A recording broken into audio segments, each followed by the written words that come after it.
हर एक व्यक्ति ज़िंदगी में सफल होना चाहता है। कोई एक सक्सेसफुल एंटरप्रेन्योर बनना चाहता है, कोई सक्सेसफुल बिजनेसमैन बनना चाहता है, कोई विद्यार्थी है, कोई स्टूडेंट है तो अपने बोर्ड में टॉप करना चाहता है, कोई आईएएस बनना चाहता है, तो कोई डॉक्टर बनना चाहता है। सब लोग, चाहे कोई भी व्यक्ति हो, वो मजदूर से लेकर एक बड़ा बिजनेसमैन, एक बहुत बड़ा नौकरी करने वाला कोई भी व्यक्ति हो, अपने ज़िंदगी में सफल होना चाहता है। लेकिन सफलता के लिए जो बेसिक मापदंड हैं उस पर ध्यान ही नहीं देता, सिर्फ अपने सब्जेक्ट पर ध्यान देता है। जैसे कोई बिजनेस में सफलता पाना चाहता है तो अपने बिजनेस से रिलेटेड चीज़ों पर स्टडी करता है, पूरा अध्ययन करता है। जैसे एमबीए वाले होते हैं ना, उनको पूरा बिजनेस का डिटेल बताया जाता है कि ये करना चाहिए, ये स्टेप लेने चाहिए, और ऐसा सिचुएशन आए तो उसे इस तरह से बाहर निकलना चाहिए। जैसे डॉक्टर है तो डॉक्टर को पूरी जानकारी दी जाती है कि रोगी आए तो ये रोगों का पहचान करो, फिर रोगों को पहचानने के बाद यदि नहीं समझ में आता है तो उसके लिए टेस्ट करा लो, फिर टेस्ट कराने के बाद जो भी रोग हो उससे संबंधित दवा दो और उसका इलाज करो। ऐसे ऐसे सबको अपने सब्जेक्ट से रिलेटेड चीज़ें बताई जाती है। जैसे कोई आईएएस की तैयारी कर रहा है तो उसको उसके सब्जेक्ट से चीज़ें सारी पढ़ाई जाती है कि ये चीज़ें आपको पता होनी चाहिए, ये सब सारी चीज़ें रट लो, ये व्यवहारिक ज्ञान होना चाहिए, ये आपका सब्जेक्ट से ज्ञान होना चाहिए। लेकिन कोई भी ये शिक्षा नहीं देता, कोई भी इंस्टीट्यूशन, कि शुरुआत कहाँ से करनी है। ये सारी चीज़ें जो आपके सब्जेक्ट का ज्ञान है वो तो चाहिए ही, वो नहीं चाहिए ऐसा नहीं बोलते, वो चाहिए, वो तो ज़रूरी है। लेकिन जो मूलभूत आपके सफलता के लिए जो रिक्वायर्ड चीज़ें हैं वो क्या है भाई?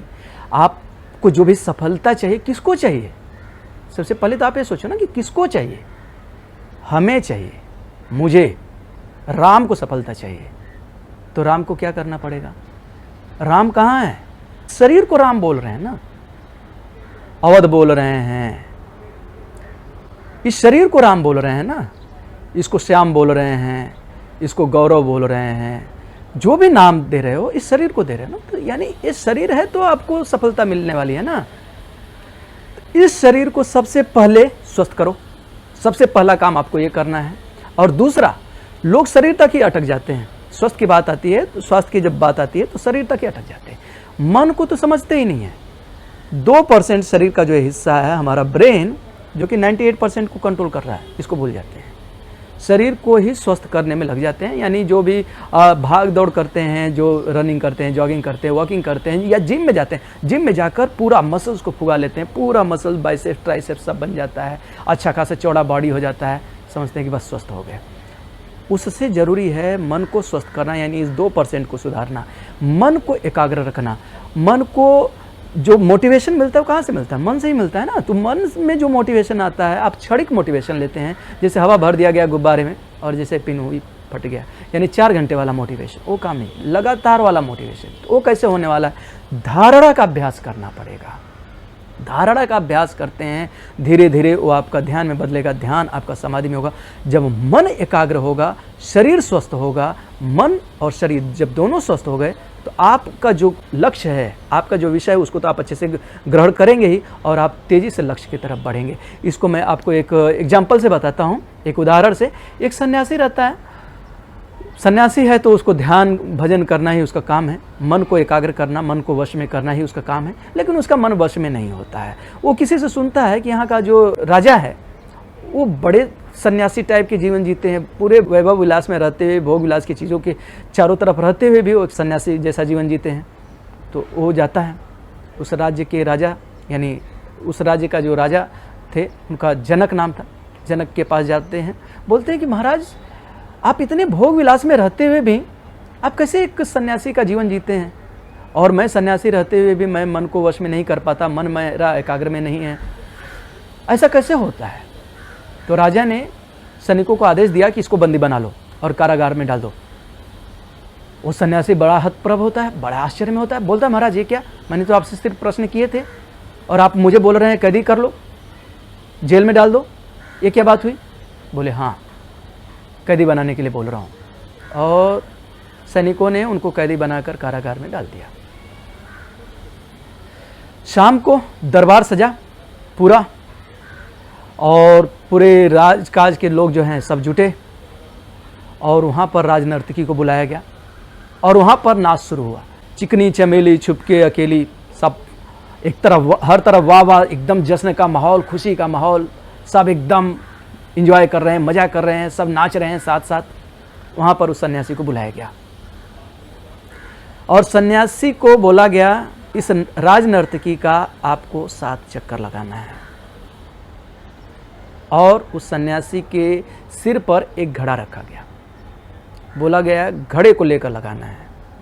और घड़े में पूरा पानी भरा गया लबालब ऊपर तक, जिसमें एक बूंद भी आगे रखने की जगह नहीं थी।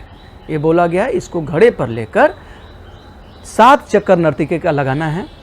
यदि उसमें से, शर्त यह है, यदि उसमें से एक बूंद भी पानी गिरा तो साथ में एक सैनिक चल रहा है, ये सैनिक आपके सिर को धड़ से अलग कर देगा। बोले महाराज ये आप क्या करने लग गए? बोले हाँ यही है, यही करना है आपको। घड़े में पानी भरा गया और सन्यासी को 7 चक्कर लगाने के लिए बोला गया और सन्यासी ने अपना काम शुरू किया। पहला चक्कर लगाया, दूसरा चक्कर लगाया, तीसरा लगाया, ऐसे करते करते 7 चक्कर लगा दिया और एक बूंद भी पानी नहीं गिरा। और 7वां चक्कर पूरा होते ही सन्यासी गया और घड़ा उतार कर बोला महाराज मैं जा रहा हूँ, मुझे अपने प्रश्न का उत्तर नहीं चाहिए। बोले अरे महाराज सुनिए तो, आपको जवाब अब तक नहीं मिला? बोले नहीं नहीं मुझे जवाब चाहिए भी नहीं, आप अपना जवाब अपने पास ही रखो। बोले महाराज आपने ध्यान नहीं दिया, आप 7 चक्कर लगाए, आपके तरफ इतना जश्न का माहौल है, खुशी का माहौल है, नाच हो रहा है, यहाँ पर नृत्य हो रहा है, डांस हो रहा है, लेकिन आप उससे प्रभावित ही नहीं हुए। आपने पूरा ध्यान जो है अपने काम पर लगाया और एक बूंद भी पानी नहीं गिरा। इसीलिए क्योंकि आपका जो मन था वो वश में था, चित्त जो था वो वश में था। इतनी इंद्रियों के भोग विलास की चीज़ें होते हुए भी आपका मन उधर नहीं आकर्षित हुआ, पूरी तरह से अपने काम पर था। तो जब आपका चित्त आपके वश में होगा, आपका जब मन आपके वश में होगा, धारणा का अभ्यास करेगा। धारणा मतलब मन को एक सीमा में बांध देना, देश बंद चित्तस्य धारणा। मन को एक परिधि में रखते हैं, वही धारणा का अभ्यास होता है। जैसे किसी को ध्यान का अभ्यास नहीं है, ध्यान नहीं करने आता है, वो बैठेगा तो मन इधर उधर भटकेगा। इसलिए क्या होता है, योग में एक उपाय बताया गया, 6ठे स्टेप में आता है धारणा, यानी मन को एक बड़े विषय पर लगाओ, पूरा जो परिधि है उस पर लगाओ। जैसे एक फूल है तो फूल को डंडी के साथ में ले लो, पत्तों के साथ में ले लो, फूल को देखो, यानी सिर्फ फूल ही दिखना चाहिए, ना उसका बेस दिखना चाहिए, ना उसकी पत्तियां दिखनी चाहिए, ना ही उसकी टहनी दिखनी चाहिए। यानी मन जो है एक बड़े सब्जेक्ट पर एकाग्र होने लगा और वहाँ से फिर मन को और धीरे धीरे सूक्ष्म करें और एकाग्र करें, एक उसके पंखुड़ी पर मन को केंद्रित कर दें।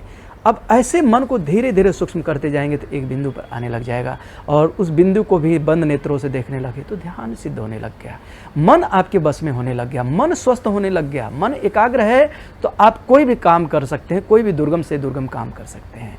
तो सन्यासी को अपना जवाब मिल गया और जाते जाते सन्यासी ने पूछा महाराज मेरा एक और प्रश्न है कि ये जो संसार के विषय हैं, जो भोग विलास की चीज़ें, वो हमें चिपका कर क्यों रखी हैं? हम उससे छुटकारा क्यों नहीं पा पाते हैं? वो हमें इतना जकड़ी क्यों है?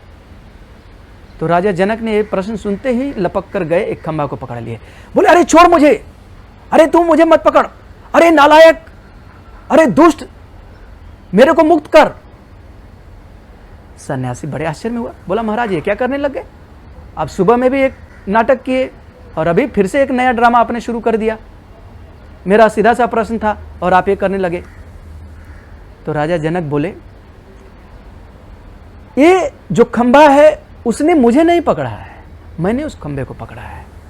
ये हम होते हैं जो कि विषयों से चिपके होते हैं, जो हमारी इंद्रियां हैं वो विषयों से चिपकी होती हैं। आँख की इंद्री को कोई अच्छा देखने का ललक लग गया, इतना उसको चिपकाव हो जाता है, इतना उसको लेकर तृष्णा हो जाता है कि उसको बार बार देखने का मन करता है।